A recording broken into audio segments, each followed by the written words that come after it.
Hi guys, it's Ronald here and welcome back to my YouTube channel. And if you are new here, welcome to my YouTube channel. And if you haven't subscribed yet, please subscribe to my YouTube channel for more videos like this. So, madami nga sa inyo ang nagre-request kung paano gumawa ng party chat. Actually, walang nag-request. Isa kang timang! Charot. Anyways, tuturuan ko kayo kung paano gumawa ng party chat.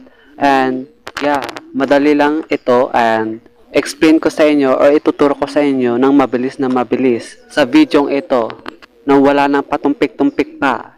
Without further ado, let's get started.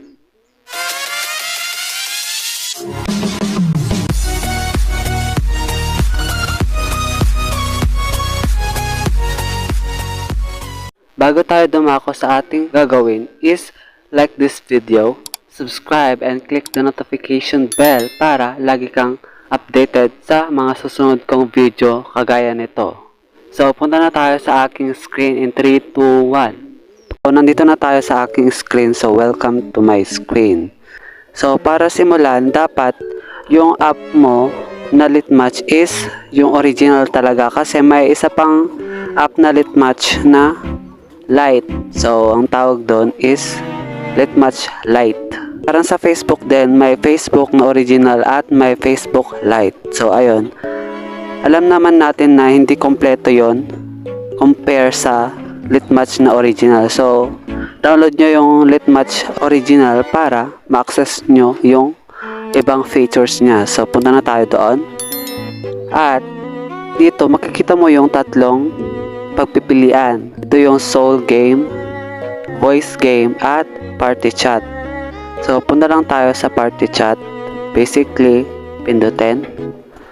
At kapag nakapasok ka na sa party chat, is marami kang makikitang room. Tawag doon is room. Parang kwarto ganun. Ito yung party chat. Makikita nyo madami. So, tuturuan ko kayo kung paano gumawa. Pindutin lamang ito sa upper right. At in order to party chat, you need to access your microphone.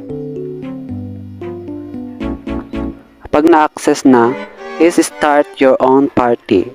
Anong gusto mong ipangalan dito? Halimbawa, ito.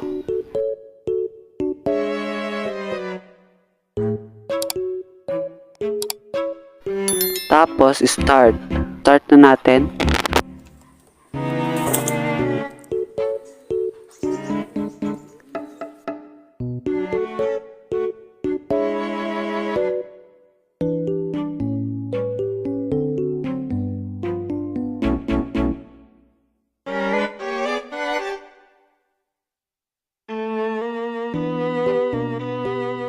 At yun lang kadali.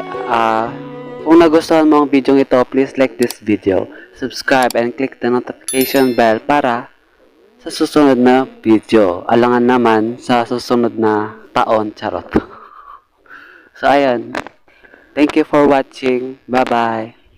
May online class pa kasi kami, so stricto pa naman yung prof namin. So ayun, i-edit ko pa ito kaya saglit lang to. So thank you for watching.